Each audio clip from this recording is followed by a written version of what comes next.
episode number 19 of the Homeowners Show.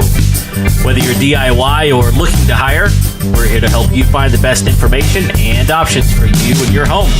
My name is Kevin Hackett, and here with me is Craig Williams. Hello, and welcome to the Homeowners Show. We are broadcasting live. I think this is our second episode from the new, fabulous Homeowners Show studios. As well, if you're watching this on video, it's about as beautiful as we are. Yeah. So we are glad that you could join us. You can always find us on iTunes, Stitcher, some podcast platform, I'm sure, that's out there. Whatever the one funky one Kevin's using. I use Pocket Cast. Yeah, whatever that is. Yeah. And you can also find us on Facebook and some other places. We're on YouTube. Instagram. Yep, we're on Instagram. And www.homeownershow.com. On the interwebs. Yeah. So, how you doing, man? Man, I'm doing good. We're like a couple weeks into the new year now. Yeah, just trying to, get into the swing of things, make sure that... Remain resolute. Yeah, so far so good. Yeah, I was thinking, now's about the time to start going back to the gym. All the resoluters are gone. It's all cleared out. The good equipment's available. You can find a parking spot now. That's right. It's a good time. So, anything good going on? Well, I'm working on a project right now in my house. I just finished a project that we talked about a little bit last episode. Yeah. And I'm building a bench to go in there. So I've been doing some woodworking. And after spending all those years sitting on the bench, you decided, if I'm going to be there, I'm going to build one. Yep. Put it in my house. Yeah. So that's coming along? Yeah, it's coming along. It's something a little bit different than I've ever done. But I'm excited about it. It's some neat stuff, and we need some pictures, man. Yeah, we'll get some and throw them up. I was seeing some pictures of the shop you were getting to work in. That's pretty crazy. Yeah, dude, the shop. The guy, the friend of mine that has that shop, he went all out, man. It's sweet. Yeah. Pretty much anything you need in a woodworking shop, it's got it. Full with the dust collection system and everything. I mean, it's awesome. Wow. I think that thing's more ventilated than my house. Yeah, I think you're right. Well, it's good because it's in his house, so he needs it well ventilated. His house. That's fine. Yeah. So we got a cool episode for you guys today. We got our good buddy Justin O'Neill in the house. How you doing, Justin? Pretty good, man. Pretty good. What's happening? Not too much. Just making a podcast. Yeah. But Justin is our roofing expert. So we're gonna be talking all things roofs today. You excited about roofs, Kevin? Yeah. You ever fallen off a roof? I have fallen, but not off a roof. Thank goodness. Now I can't tell you that I haven't jumped off a roof. Uh-huh. I've jumped off a roof. Thankfully onto it. It was dumb. Trampoline? Yep. Into a pool. I know that move. Yeah. Oh, it was awesome. You like a full gainer into the... Yeah, well, I was the bench guy, remember? I was never good enough to do a gainer. So, Justin, does Fair Claims recommend roof jumping trampoline into a pool?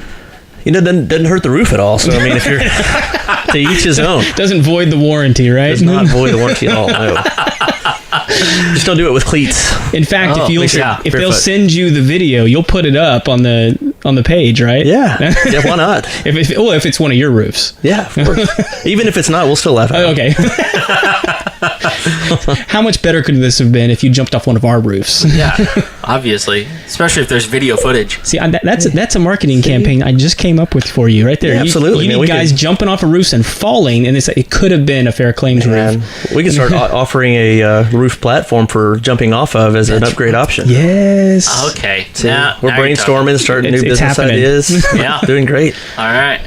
Cool. The coffee's kicking in from earlier this morning. So, well, man, Justin, tell us a little bit about how you got started in the biz. And it was just kind of one of those things I honestly stumbled into. I never sought out in life to say, hey, I'm going to be a roofer, and I'm going to get into roofing and just, that's going to be my career. Honestly was approached by somebody that I went to church with that I knew was in the business, and I had approached someone that I knew about potentially going to work for him, and was interesting to me because I was working for my family, going to college, and was looking for an opportunity to do something part-time really, but something that I felt like I could do well with as far as communicating and going on whatever appointments they had, and approached him and kind of worked out. Started working for them part-time in the Dallas-Fort Worth area. I commuted about an hour each way each day. Oh, wow.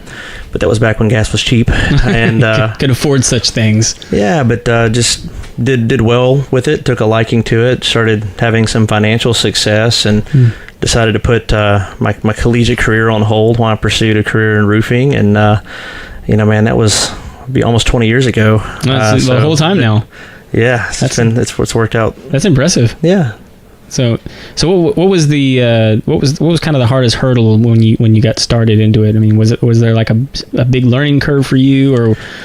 Functionally, yes. I mean, I was blessed with an ability just to be able to have a conversation with someone. I was never really intimidated to go sit down and just chat about something. Yeah. My hurdle was in the nuts and bolts of something that I didn't know much about. Mm-hmm. I remember, telling people that we used 3-inch roofing nails because we had a clause in our agreements that said we weren't responsible for anything within 3 inches of the roof deck. So I said, well, the nails have to be 3 inches long, if we're going to damage something. But, obviously we're not using 3-inch roof nails. And someone finally said, man, I've never seen a 3-inch roofing nail. Can you show that to me? And I was like, oh, well, let me check on that. And I realized I educated myself real quick that we weren't using 3-inch roofing nails. Some 3-inch nail salesman was really enjoying you back then. I'm telling you, man. But you learn a little bit, and you figure it out. Fortunately, this was a business, especially back then, that a lot of almost everything that we did back then was storm related. So we were working with and helping people that already knew they had a need. There wasn't a diagnosis learning curve then, like there would be, say, now in my business and everything that we do. But for the most part, we were just helping people replace storm damaged roofs, and was able to. So, like in the Dallas-Fort Worth, it's more like wind damage and things like that. Mostly hail. Hail, okay. You get a lot of large hail that goes through up there, and it does a lot of damage, especially with the size hail that they get up in the Dallas-Fort Worth area. You know what I say? Yeah. Rain, yes. Hell no. I would disagree with you, Kevin. Okay. All right.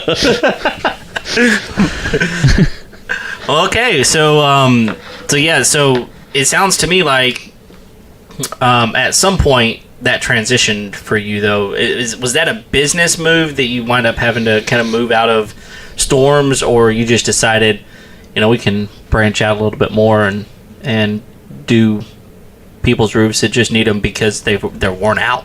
Well, I think we were always open to that from the beginning, but as a part of our business model was to go out and actually focus on the insurance work, and up there the market mentality for the most part is we don't replace our roof unless we have storm damage, because if we don't have it now, we're going to get it. And moving from that market down to the market that we're in here, which I relocated back in 2001, the company that I was working for decided they wanted to branch into this market. Following, it was the year Allison came through. There was some other storm-related damage that was here. They decided they wanted to branch into this market, and I was the most flexible and one of the more productive guys in the company, so they relocated me to help start the branch. Did that. About 6 months in, we got off to the ground. Things were going great. Company was, having some issues, financial. Things were changing. I was feeling a lot of stress, and had the opportunity to leave that company to partner with my partner now, who is one of the founders of the company I worked for. He had left about 6 months prior. And we had stayed in touch, and he'd given me the opportunity to help start this company. And when we started the company, we were still really going after that insurance claim work. That was why our name was originally Fair Claims. But just over the years, within a couple of years, the market was a little bit different, but you gradually diversify into other things. You realize that there is a pretty normal turnover in roofing that we have here because we don't have as many storms, and you start getting into that roof cycle where every year there's a number of roofs that have to be replaced, really whether they've been storm damaged or not, just because the life's kind of out on the shingles. They're having problems, and the cost to repair those problems isn't really worth the investment into the roof at its current age and condition. So that leads to a lot of replacements with that too. But when we started our company here, I kind of set our branch for Houston at least in the Woodlands area. I wanted to be on the north side of town main reason was to be able to be close to go back home to go see family or whatever that lived up there. But wanted to be able to be in a community that was growing, in a community that was going to be more of a target market for us, because we've always prided ourselves on value and quality, and not just on price, even though we're willing to be competitive in most situations. But we kind of started our business in the Woodlands, and it really, because of the branding and everything that we've done over the years, it's went from a go out and hustle business to now we have regular phone calls every day, every week, with people that have roof issues that we need to respond to, whether that be roof repairs, roof maintenance, or a lot of replacements. And we still do a lot of insurance work too. I mean, we still have our storms and stuff that come through, and there's still a lot of our customers that may call us, hey, we've got a roof leak. Can you come out and see what's going on? And we get up and they've got a big patch of shingles that are missing from a last windstorm that came through. That actually happened just this last week. Was a roof that I actually installed about 12 years ago. She'd called me, and we send out happy anniversary cards for our customers every year. So the month that their roof was installed, we send them a happy anniversary card, just wish them happy anniversary on their roof installation. Yeah. Just as a way for customer retention and to stay in touch. But anyway, she'd gotten her card and said, it's been a long time. I think I need you to come out and check it out. And she had gotten a leak during Harvey, but she hadn't really seen it since, but she just wanted to get it checked out just in case. And I come out and she's, we're looking, and she goes, oh yeah, there's these shingles that I've been accumulating that fell off. I don't know what they're from. And I look up at the roof, and Wow. it's a patch about probably twice the size of this table that's missing on a roof. Oh my gosh. It hadn't started leaking in yet because of the underlayment that was underneath it. But it's obviously going to be an insurance claim, because not only did she have the wind damage to that one section, but it was a product that we installed that was a very unique and specific product with its size that's no longer manufactured, and there's not a shingle out there available to match it with, not only from looks but even from function. There's not a exact size to put that So in she's to going to make have to replace the whole thing anyway. She's going to have to replace the whole thing, or have shingles of a different size and look on slopes other than the other, which most insurance companies, to pay for like, kind, and quality to what they have, will usually go ahead and cover the cost to do the whole roof. Yeah. So most likely that's what's going to happen for her. But so are anyway. are y'all still kind of lopsided into what you're actually doing? Meaning, like, are you still doing mostly like insurance claims, or have you kind of like balanced that out over the years? It's obviously balanced out. When we have a storm that comes through, obviously it's an immediate bump in doing a lot of insurance work, because that's most of what would be coming in. But storm or no storm, our phone rings pretty regularly, whether they're just a leak issue or whatever, and most of the time it's circumstantial, whether or not it's insurance involved or not. We'll still get calls where someone's had the insurance out and their insurance is paid for a roof and they need an estimate. Yeah. But we also get the calls, like I mentioned, where someone they may not know they have storm damage, but they know they've got a problem, and during the assessment of the problem, we realize, well, hey, you also have storm damage. You might think about making a claim and helping them with that. But there's also a lot of people that they just have old roofs and they've got problems, and they just need to be replaced, or at least should be considered to be replaced.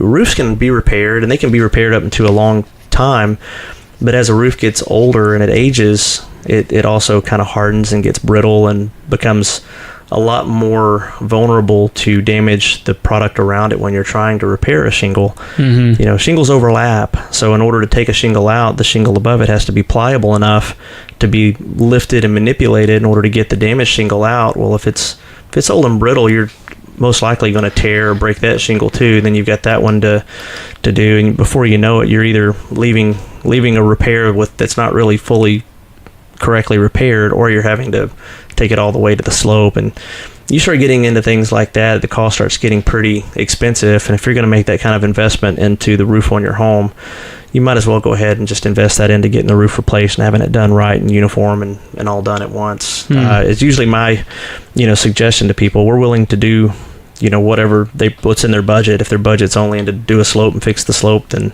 that's what we do. But we try to be a little bit of consultant for them too, to just let them know that, hey, these are what your options are, and all things considered, I think long term this is your best option. But we let them know other options too at the same time. Yeah, I would imagine most people find that even roof repair, let alone like roof replacement, sort of comes, I mean, and I'm assuming, like, I'm generalizing for most people, like comes as like an unexpected expense or job. Yeah. I mean, so that it can be like a frustrating situation to deal with, I would imagine. It's different than like, I need new tires. Because that's super frustrating, because hundreds of dollars on a product that you're like, man, I don't really want to replace my tires. I feel like a roof is just that exponentially. Like, it needs to be done. It's got to be done. It's a safety thing even, and yet it's not a few $100s at this point. It's typically not. Typically not. I mean, it can be. We our small repairs can be a couple $100, but the best thing someone can do is just have an awareness of the condition of the roof, how old it is, b, what is the typical life of a roof, knowing how old your roof is and what that compares to a normal life cycle, so that you can start being mindful and preparing for that to happen when it does happen. But C, or the third thing, which I think is the most important thing, is having an awareness for roof maintenance. That's a term that most people have never even heard of. And when I have conversations with people about it, they're like, roof maintenance? I didn't think you maintained a roof. But you really should maintain... Get up there and buff the roof. The roof. Well, guys, number one, we live in Southeast Texas, right? Yeah. One thing that we are not short of is pine trees and pine needles. Right. So those tend to accumulate on the roof. Those really need to be taken off. There's acid in those needles that can, break down, shingle components. It can also hinder the water flow, causing things to pool, pond, and back up. So that's something that you want to do. But every roof that you do has a certain amount of exposed nails that have to be caulked, that are either at the base of a pipe jack, where your ridge cap, your hip and ridge cap, where it actually meets in the center, you have to do a final cap on it that usually gets 4 nails that have to be caulked over. Just various places, your pipe jacks that, for your hot water heater and your furnace, those are usually a collared type vent. Yeah. Well, at that collar where the pipe goes through, that's usually sealed with sealant. Your flashings, your chimney flashings, those are all sealed with sealant. And they should, be cut into your brick and that sort of thing too. But those all have caulkings that, how long does caulking really last? Sometimes it can last, a long time, but, you put something up on a roof where you get it baked with the heat normally, but your average asphalt shingle, when it's 100 degrees outside, 90 degrees, if it's in the sun, that shingle can get up to about 180 degrees to the surface temperature. So that 180 degree heat, even on the best quality of caulk over years, can break that caulk down where it can crack and split and peel off or fall off. And once those caulkings are gone, then you're vulnerable to start having like light seepage leaks. And people they're not even aware that they have a leak, because it might be seeping in at the surface. It might be starting to saturate that decking and dripping, but it's just dripping to the insulation. It's not making a stain. By the time somebody actually has a stain, it's usually soaked through the decking, the sheet, the insulation down to the sheetrock. And it may have resulted just from that roof not having caulking reapplied, down the road. I mean, we recommend it every 5 years at least. After 5 years, you really should just have all those caulkings and sealants just resealed and gone over. We call it a roof tune-up. And you really should get your roof tuned up about every 5 years or so, just to make sure all of those components stay fresh.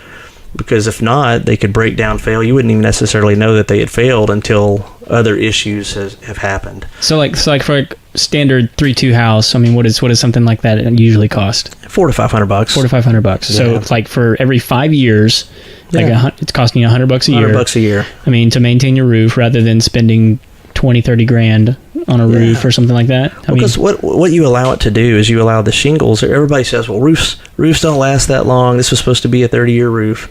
Well, the first thing, a 30-year roof is all that is a manufacturer's, settlement guarantee that they'll give you some sort of compensation or settlement for a prorated period up to 30 years if there's a manufacturing defect.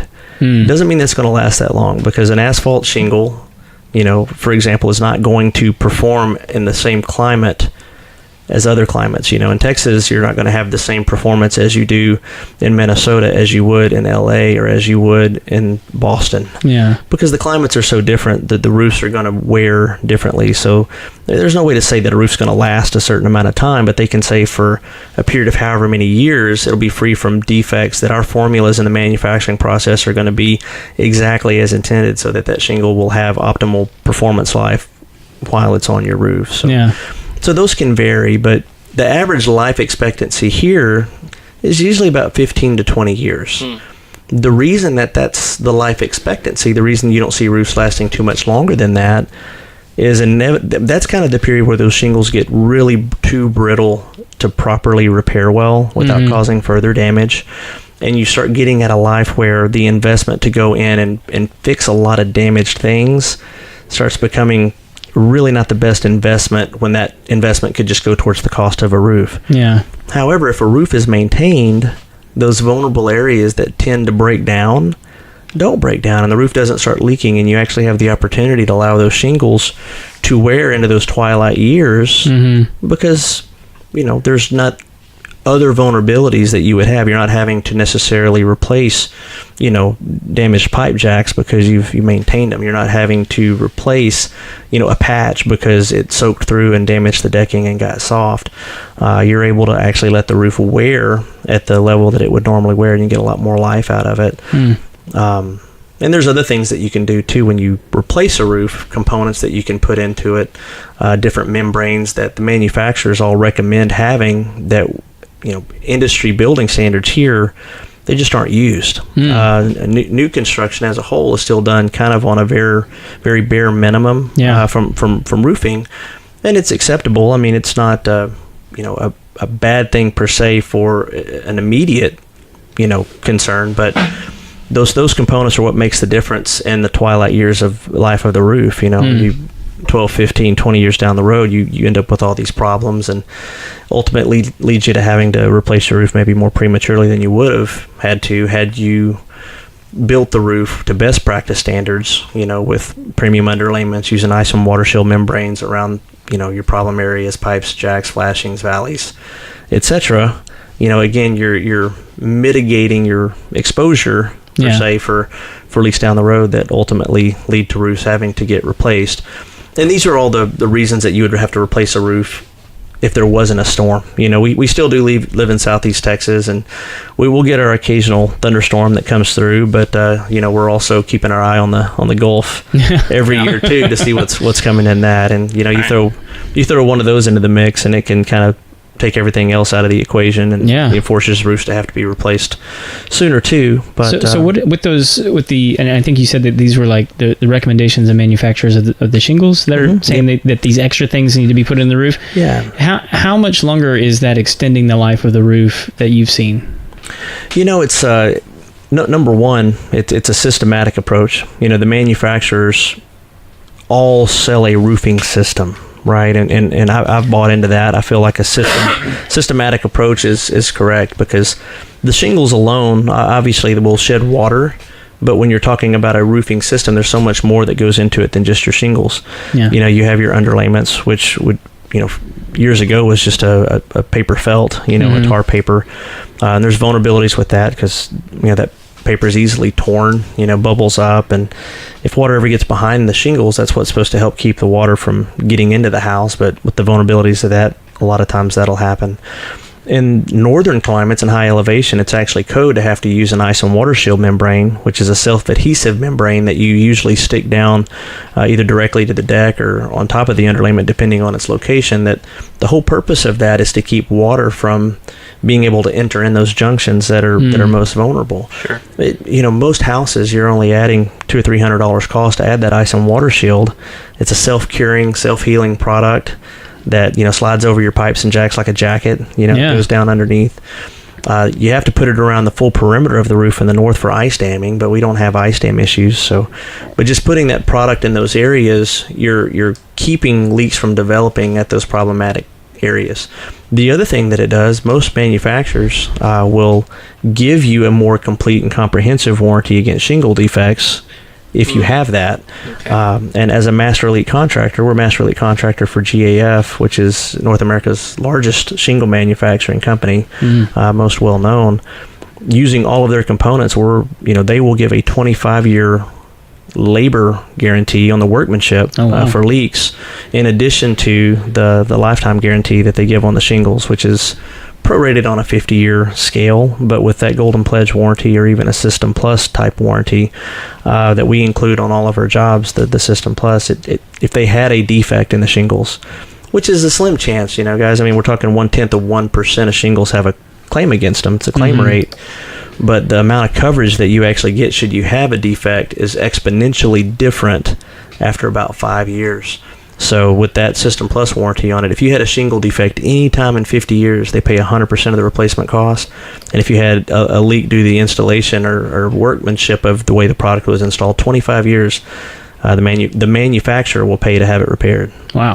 So, you're talking, especially new construction thing, bare minimum. I know they're trying to keep costs down and stuff, but being a homeowner show, we've got listeners out there that are either maybe considering buying a new home, or maybe they bought a new home in the past. There is new construction. What types of things do you recommend them asking the builder so that they don't just, that's something that to me is like just, completely lost on me as the buyer. It's not something, I'm not educated in roofs. Why would I be? How could I be? All of those sorts of things. So what? Well, you would listen to the homeowner show, is what you. That's the way, which is why I'm asking the question. So what types of things would you ask? Well, the best thing that you can do is to ask the questions before the home is built, so you have an opportunity to do something about it. At least now, the standard is the standard. You don't have any homes being built, to my knowledge. There's some things that are turning. I've got some home builders that I work with that they've already changed their underlayment to at least a synthetic, which is good. It's better than most. But the industry standard for most new construction roofs is still the old-fashioned paper felt, just normal shingles, no extra ice and water shield. It's all still done as inexpensively as possible and still be able to pass a normal inspection. Sure. So unless you've had the opportunity to discuss the construction process with the builder before, you're pretty, there's no one out there really doing anything that would be above board unless you're building a custom home and you're consulting with the builder about what they're going to do, how they're going to do it. And those are the important things is, how is the roof system built up? Are they using all the components from the same, manufacturer as much as possible? Are they using ice and water shield membranes, around the pipes, jacks, and valleys? We're using a high-grade synthetic underlayment instead of paper-based felt. Are we properly ventilating the roof? What type of warranty are we getting? Are we just getting the standard manufacturer's warranty that any, Chuck in a truck gets when he goes and buys the shingles at Home and Depot? Or we get, having... What is that, by the way? What is like a standard... your typical manufacturer's warranty for shingles, assuming that you bought what used to be called a 30-year shingle. 30-year shingles are pretty much obsolete, as all the manufacturers have changed their warranties from a 30-year to a lifetime to begin with. There's still one major manufacturer that still makes the same grade price point that's a 30-year warranty, but the warranty is all based on a prorated life period of that product. The ones that have a lifetime warranty, really it's 50 years that it's prorated. But if you had a shingle defect, which I've dealt with at least 7 or 8 in the last 2 years, that had the shingles were defective. There was issues in the manufacturing process that caused either blistering, where the shingles, had pops in them that popped the gravel off and left little craters all over the roof. But other common, manufacturing issues or, discoloration, where you have a color issue, you have bleeding, the asphalt, where the asphalt will bleed onto the roof, curling, where the shingles will curl up. Those are all, common manufacturing, defects that the manufacturer will cover. But the most common is blistering. That's the one that I've experienced and seen the most. Just have blistering, degranulation in the product. So if you have that issue, and really the only way you know that have that issue is if you're doing your 5-year roof maintenance, get somebody up on your roof every few years just to make sure that it's okay. But if you have to make a claim, if you don't make that claim, really, for sure within the first 10 years, but most of the time within the first 5 years, your coverage is very limited. Most manufacturers, if you read the fine print warranty, if you have a shingle defect, even within, day one, month one, they owe you for new shingles and the labor to install those shingles. Well, what about your tear off? What about your underlayments? What about your roof accessories, your pipes and jacks, your flashings, your drip edge? Conveniently unmentioned. Your nails, your caps. There's so many things that go into a roof that aren't the shingles and labor. So even within the first couple months, that portion wouldn't be covered. A lot of manufacturers, after 5 years, they don't pay for any labor. It's just what the shingles value is.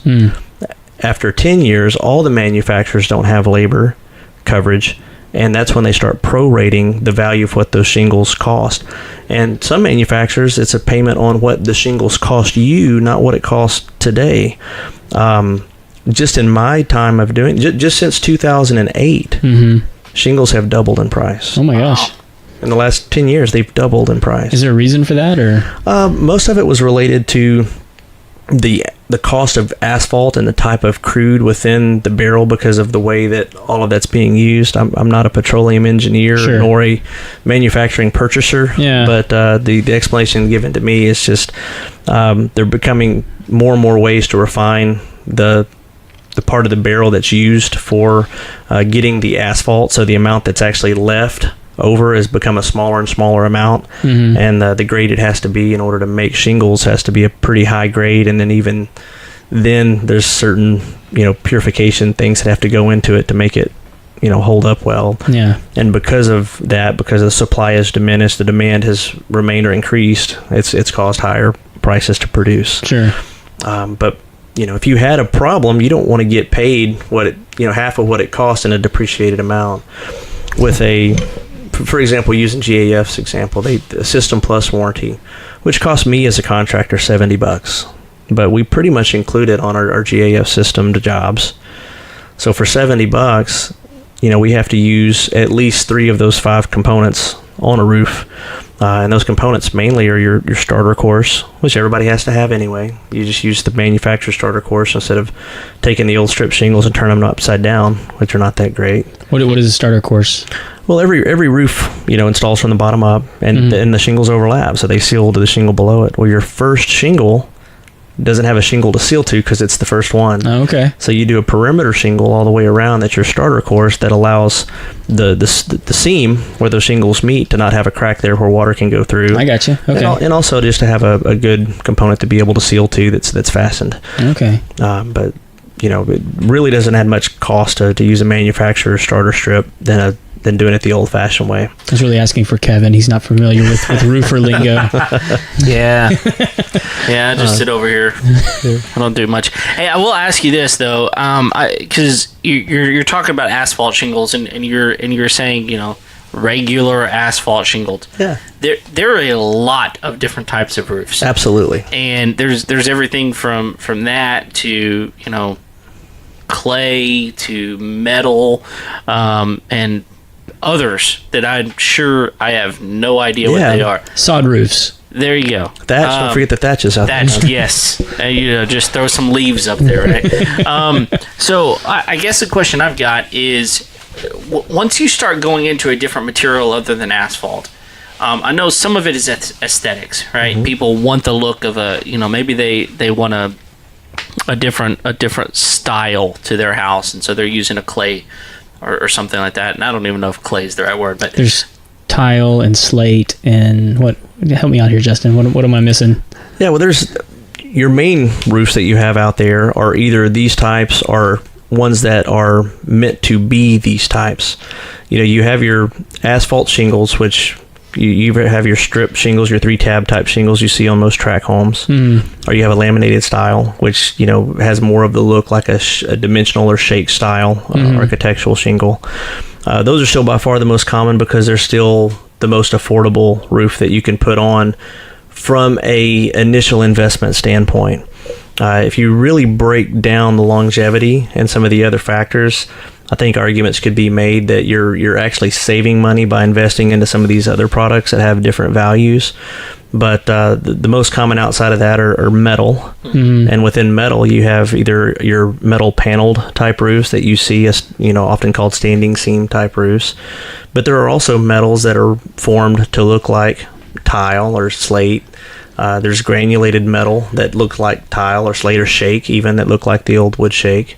Are they making some out of like aluminum now? Is that... They make them out of aluminum or steel. Okay. There's different pros and cons to either of those options. I saw solar panel.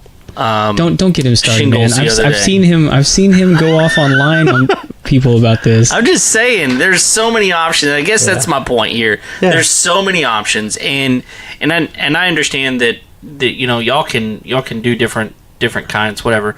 But really, where I'm getting with this is, at what point is it smart for me to consider something other than just the typical cheapest option?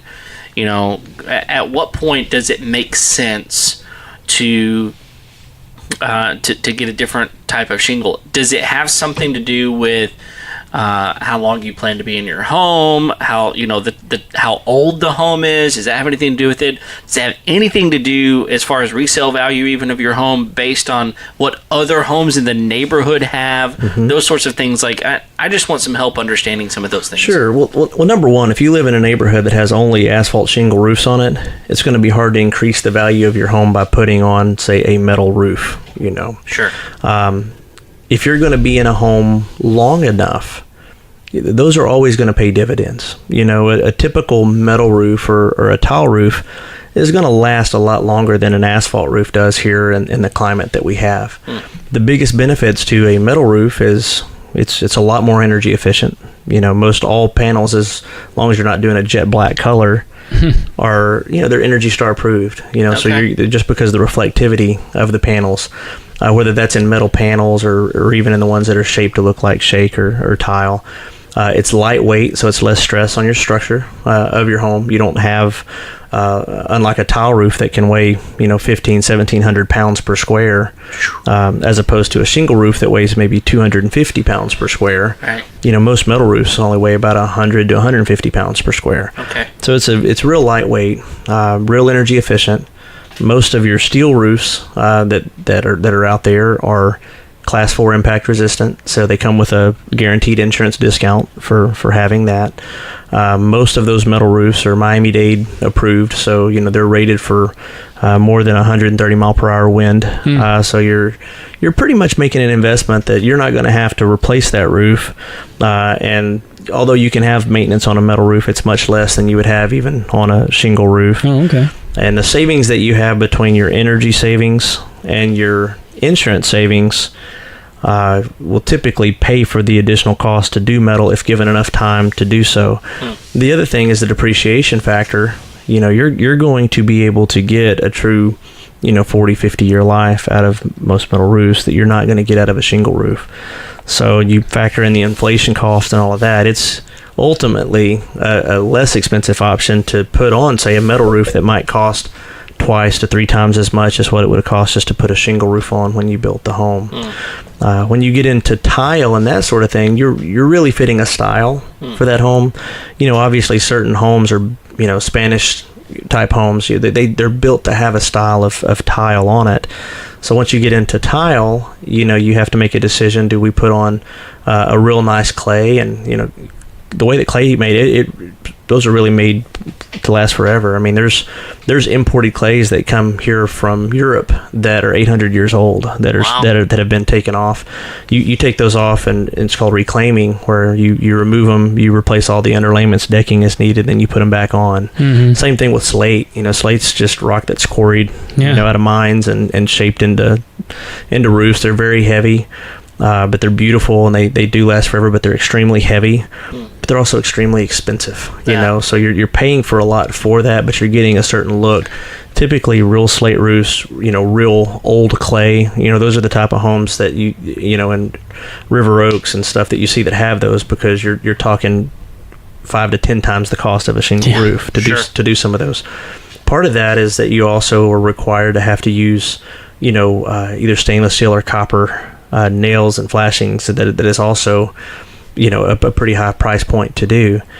There are affordable options in between. Are those like 2-inch, 3-inch, 4-inch? What kind of nails are we talking about? Right, you got to get that straight.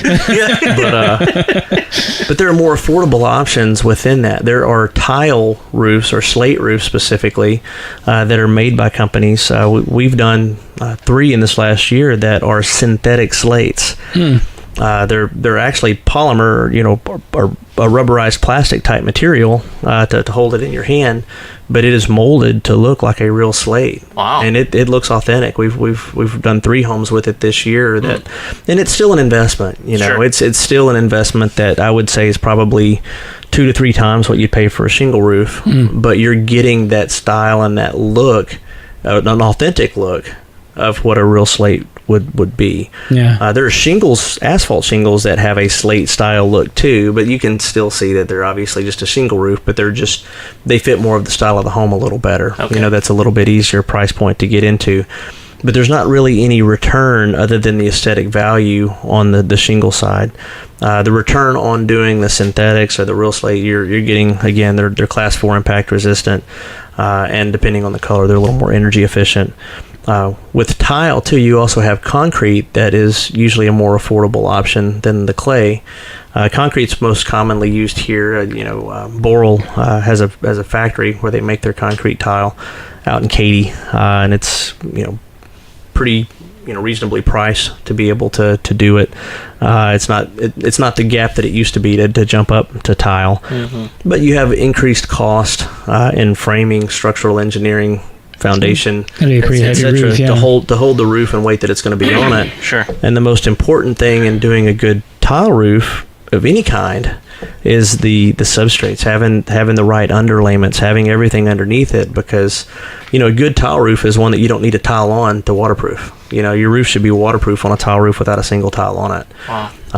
And especially with the technology of Boral has an elevated batten system that actually, instead of the batten being the old-fashioned, 1x2s that are right onto the deck, it's an elevated batten, so that there's actually a little bit of an airspace between the tile itself and the deck, whether you're using a flat tile like a slate or a barreled tile of sorts, where if water ever gets underneath that tile system for any reason, it's got a clear channel on top of the underlayment that escapes all the way out at the bottom of the roof. If you have a tile roof leak issue with a traditional application, those battens are water barriers that trap that water. And with that weight, you get a bad leak on a tile roof, you could have collapsing and all kinds of really major issues. Okay. But the standards have improved a lot on those styles from what they used to be. They used to put the oldest concrete tiles that I see done around here that were done in the 70s and 80s, they didn't even have decking underneath them. They just have they have your lath boards that are on top of your rafters, and they're just batten on top of rafters with tile on top of that with felt underneath it. Yeah, And no wonder they're having issues and problems. And Right. There's been a lot of improvements, but it's all really the price point and the value, the return, how long you're going to be there. In the neighborhood it's in too. Sure. If it's a custom home in a custom home neighborhood that has a lot of those in it, it's almost going to be expected to have that to maintain the value of the neighborhood. If you're building a home out in the country, you're doing something that fits the style of that, but you're also, you've got to think about your buyer and what they're going to want on the home, and is that going to help it hold its value? And obviously that's a conversation to have with your realtor, Sure. etc. But there's a lot of tangible benefits to having something besides an old asphalt shingle roof. And as a roofer, when I build my next house, it's not going to have an asphalt shingle roof on it. There you go. I'm going to make sure that most likely it will either be a metal roof, or even one of those synthetic, shake or slate type products, because it gives you that old, authentic look and feel of those traditional products, but with, the longevity and the lightweight benefit, etc. But Cool. Hey man, I do want to give you a couple minutes to address the virality of Elon Musk, and because I've seen you, I think I've seen you engage with some folks with that viral article. Is that the one that's like the Solar City stuff is just as affordable as a regular roof? That's the thing that gets me, because it is nowhere near the cost of a regular roof. So educate us a little bit here, because I think this is something everybody's interested in. I mean, like we've had several guys come out and quote us for solar power. I mean, like it's something I think people should look into for sure. Well, and to my knowledge, I'm not a solar expert because we don't actively sell solar. I've always been interested in providing it and getting into it. Yeah. And every time I've checked and ran the numbers, from a numbers guy, it hasn't really made a lot of sense to me. Most of the people that are getting it are usually people that are passionate about having that and trying to be on the cutting edge of where things are going. But you can add traditional solar panels to any roof, and there's a lot of those that are being done. But if you've ever asked anybody what they've spent on it, it's a pretty big price tag. Yeah, it's not unheard of to spend, even just to get solar panels added, $20-30 grand. Well, I'll give you the numbers I just got the other day, because we just had a guy out. I mean, just for our place, it was going to be $90,000. Yeah, to power. I mean, like it's a few buildings, but like we don't use a whole bunch of power, right? But I was like, 90,000. How many years of electricity is $90,000? Yeah, well, and then I don't know how it is in every state, but like it was for us, it would have only been $60,000 because there's an immediate tax credit. You get a 30%. Yeah. So, which is interesting how they do that, because the tax credit's really only on the product, so they make the product's $90,000 and they install it for free. Right. Yeah. I can't imagine why they do that. I don't know. Thanks a lot. but still, even when you bring that down to even a $60,000 investment, how many years of energy are you buying up in advance? Yeah. And then in all honesty, it's not going to provide you with all of your electricity. You're still going to have some need. I mean, unless you just cut yourself off, which they don't let you do. Yeah. So and I guess that's the practical side in me. I mean, there's something really cool to be said about being off the grid and having your own power source and all of that. But have you looked at the numbers for the Solar City ones that they're? Oh yeah. I mean, it's only laughable because this roof's going to cost the same as a traditional roof. That's the statement that always gets me. Right. And I don't have the numbers in front of me, but if you look at it, they always tell you what the price is per square foot. Mm-hmm. Well, roofing is priced by the square, which is 100 square foot. Uh-huh. And to my knowledge, I believe it's somewhere around $2 a square foot is what they sell the tiles for. Right. For it. And it's done over the whole roofing system. Well, $2 a square foot is how much a square when there's 100, or it's like $20 a square foot. It's in the thousands of dollars per square, right? To just buy the tile. Yeah. Well, how much more do you have for the other accessories, for the electricity, for all the hookup, for the installation? It's going to be a product that your average home is going to cost more than six figures to roof. A roof that you would put on yourself for a residential roof that might cost $10,000. Yeah. This roof is going to cost $180,000. That's the disparity between that. Seems worth it. Yeah, I mean, your $250,000 house has now got a $180,000 roof on it. It's just the numbers haven't lined up. I think it's an awesome roof. I think it's really cool. I love the technology. I'm not trying to be a Debbie Downer on it or snuff it. Yeah. Right now, just come at it honestly. Honestly, from a numbers guy, right now the return is not there for the investment it takes to do it.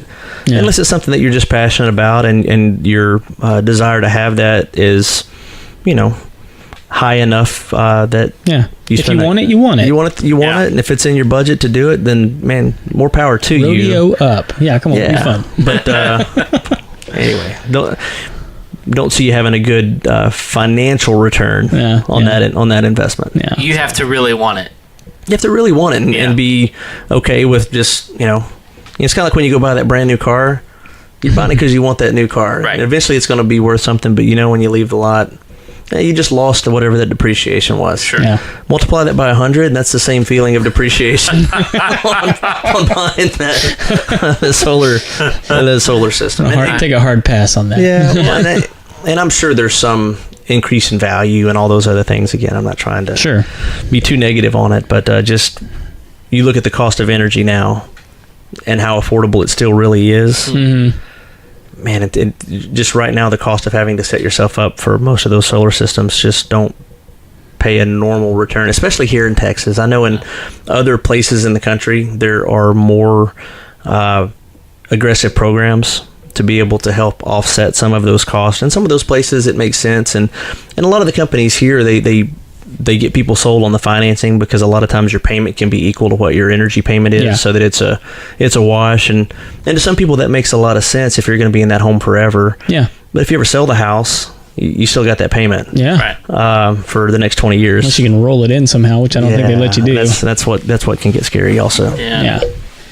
Well, man, Okay. what are some what are some things that, like, just the typical homeowner can be on the lookout for to just be aware that, hey, there might be a problem? Number one is just be mindful again of its age. You know, if your typical roof life is 15 to 20 years, and you know your roof's about 12 years old, you know what, it can't hurt just to have somebody come out and look at it. And especially if you've never had it maintained or know if it's maintained, you probably should just get a roof tune-up. You know, because we come out, we look at everything, we see if there's anything really alarming going on, and we'll at least come in, we'll tune up all the pipes, jacks, you know, seal any exposed nails, and just try to, you know, do a good maintenance on it to make sure that everything's, you know, holding up well. If you really don't know how old your roof is, you just bought the house, and, you know, I've only lived in it 2 years, but I really don't know how old it was before. You know, some of the signs that kind of give an age away is this streaking. You know, you get, you know, algae that'll grow on a roof that gets kind of the dark streaks and stuff on it. That's usually a pretty good, you know, tell that roof's getting close to at least 10 years old if you're starting to see some of those algae type streaks in it, which would be at least, again, a good idea to have it looked at and have, you know, regular roof maintenance done. The other things outside of that, you know, are just sags or dips or places that look like you could have water. If you're physically capable to be able to get in your attic, you know, hey, next time you're in your attic at Christmas, you know, slide a flashlight around, look at your plywood. Is there any brown or black spots that are growing on your plywood, you know, that could be from water penetration that may not be showing itself up inside the house? You know, those are good things to look at too, so you can get ahead of it and get it fixed before it turns into a bigger problem. Good stuff, man. All right, we're coming up on the hour, Kev. You ready to bring it on home? Yeah, absolutely. So we'll move into the Final Four. The Final Four. So this is something that we do with all of our guests. Just ask them 4 questions. I'm typically not allowed. Well, you just typically don't remember them. So Thus disqualified. That's exactly right. So 4 questions. This is a test. You ready? All right. Okay. Number 1, what's the must-have tool you won't leave the house without? My ladder. Okay. Ladder. It's hard to get on roofs or help people with roofs if you don't have a way to access the roof. Yeah. So you got to have a ladder, and unfortunately, I have left home without it before by mistake, and I've also shown up to my next appointment. Oh no! And realized the ladder was at the last appointment. Oh, Wow. Rats! That's not working out. Doesn't for make ya. for a good afternoon. No. Do you ever ask, can I borrow your ladder? Real professional guy here. Roofer without a ladder, beware. That's right. Do you have a trampoline anywhere I can do reverse up onto the roof? All right. Number 2, second question. What's a job you've walked away from? You know, there's not a job specifically that comes to mind that I'll walk away from, but I can think of probably half a dozen that I wish I had have walked away from. Okay.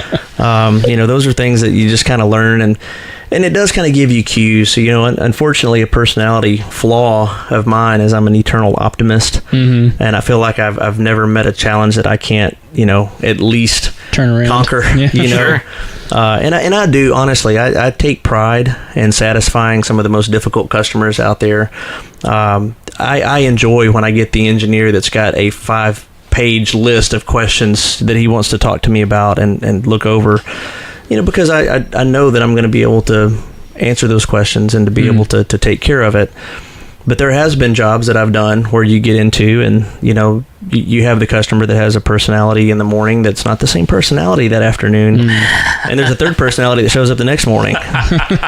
and although they said they were happy with it yesterday, now all of a sudden they're not happy with it. Yeah. And then you figure out a way to make them happy, and then the next day they're not happy about it for another reason. Right.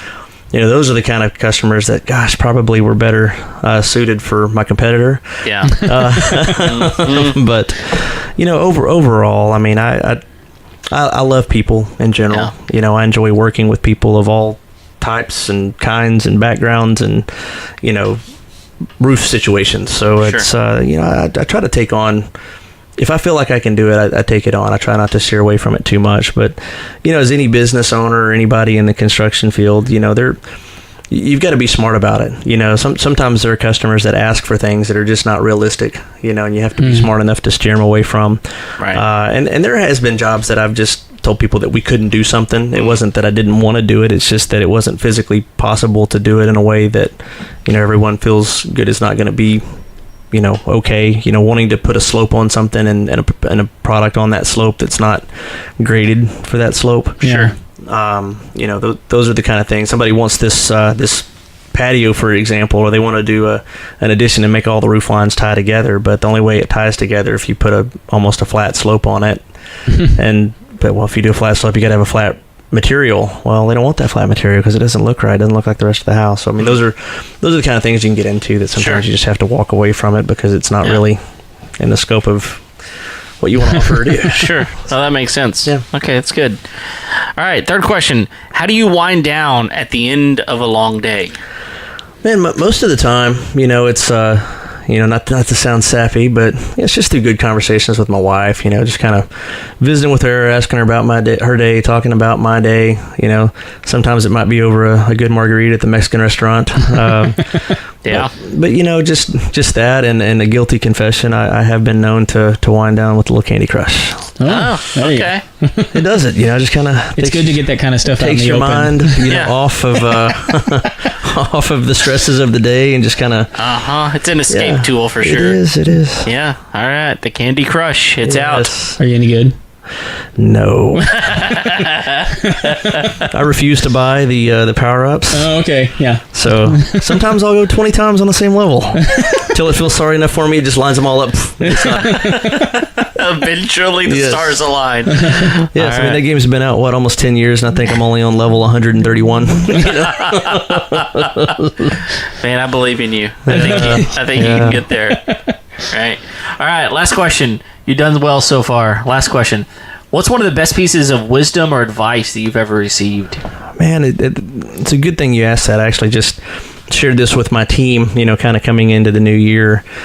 And it's true in life, it's true in business, it's true in whatever you do. But it's the concept of, failing to plan is planning to fail. Mm-hmm. And it's so true, because if you just wing through your day, you wing through your week, you wing through life, man, you're really leaving yourself short. You may have some successes and you may fall, backwards over into a good circumstance that day, but you could also step on a rattlesnake. You don't know. You got to plan ahead. You got to set your route, whether that's in business, whether that's in life. You got to have goals and you got to have vision. You got to know what you're working towards each day, and especially on the short term within business, if you're not aware of what needs to be happening on the next day and the next week, it's so easy to let things fall through the cracks and disappoint people, upset people, and ultimately not achieve your goals of what you want to accomplish for yourself and for your business and ultimately for your customers. Yeah. No, that's good. I agree. Yep. That actually reminds me of I think that's part of a series that Jim Rohn did, where he's talking about best time to start your day is as soon as you finished it. Yeah. In your head, the best time to start your week is as soon as you've finished it. Absolutely. Yeah, and it's crazy how when you start backing that out, that you can actually have that vision for that day and that week and that month and that year. Well, we yesterday, on Sunday evening, I just texted out to my entire staff, just saying, hey, your most productive and successful weeks are planned on Sunday night. Yeah. So that's right. Just a nugget to think about. When you're lying in bed tonight or sitting on the couch, get your little piece of paper out and make yourself a list. Yeah. That's right. Use your notes on your phone. Do something. But, we all have appointments that we have to do, but how are you going to spend that time in between appointments? What objectives do you have to get done? What are you planning to get done so that you get it done? Otherwise, it most likely won't happen. Yeah, you have to plan to be successful, I think, and I think that it's obvious that you're doing things well. So I really appreciate you coming on the show, and I've definitely learned some about roofs that I didn't know, and hopefully there's someone out there listening in the world who was benefited from this as well. My understanding is that you're even gonna offer a little incentive here. Do you have an offer? Yeah, absolutely, man. I mean, anybody on the show that wants to call in and make a mention of the show, we'll do $50 off of any roof repair. Mm-hmm. Okay. We'll do up to $500 off any roof replacement over $5,000 or more, which most roofs are over $5,000 or more. Yeah. But also we'll do $100 off of any roof tune-up, which go. I think would Wow. be appealing to any listener, because unless you just had your roof put on the last couple of years, you probably would be somebody that would probably benefit from having your roof tuned up. And Sure. those roof tune-ups, like I said, are usually around $300 to $400 for a basic roof. If it's a big roof, steep cut up, I mean, it could get up to $600 or $700, but it's typically what you're looking at for getting one done. And like I said, we'll do $100 off of any of those just for That's awesome. any of the listeners. Good deal. Don't let Great. Kevin trick you Yeah. calling in with a fake voice, though. Yeah, my voice is too distinctive to get away with that. No female British accents. We only fall for that once. Oh, really? So this won't do it, will it? No. Okay. So if people have any questions, what's the best way to get a hold of you? Man, I've got no problem giving out my cell phone. Ooh, lay it on us. You get directly to me. Yeah. It's 832-875-7663. You can text to that number, call that number. You can also email me just at Justin, Justin, at fairclaimsroofing.com, FAIRCLAIMS roofing.com. And we'll respond as quick as we can. Our office number is also 281-367-0466. You can speak to any of my admin staff and get an appointment booked, but just reach out to us. We're here. You can reach us. We've got a Facebook page. You can contact us through that. Yeah. Send you a little message on there. Yeah. Little love note. Yeah, a little love note. All right. Go give us a like. There you go. know. That's what we like. We put whatever's convenient for them, man. They can pick their poison and get a hold of us, and happy to respond and help out any way we can. Yeah. Well, there you go. You can find Justin in all those ways. Hope you guys reach out to him and send him all your lovely roof questions. Yeah. Anything else we got, Kev? And I think that's it. Thanks for tuning in. And, we're here every Tuesday. So make sure you're subscribing to us so you never miss an episode. And we will talk to you next time. See you.